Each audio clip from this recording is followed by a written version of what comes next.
ప్రభుత్వం నరేంద్ర మోదీ మాకు రాష్ట్రపతి అపాయింట్మెంట్ రాకుండా అడ్డుకుంటున్నారు. రేవంత్ రెడ్డి 5, 6, 7 తేదీల్లో తెలంగాణ ప్రభుత్వం మొత్తం ఢిల్లీకి వచ్చింది.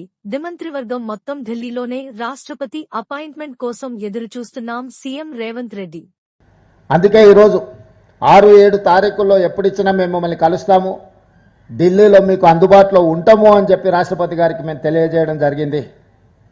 అందుకే ఇప్పటి వరకు నిన్న నిరసన కానీ దాదాపుగా 5, 6, 7 తారీఖుల్లో తెలంగాణ రాష్ట్రం మొత్తం కదిలి ఇక్కడికి వచ్చింది. ప్రజాప్రతినిధులు, ప్రభుత్వం మొత్తం ఢిల్లీకే వచ్చింది.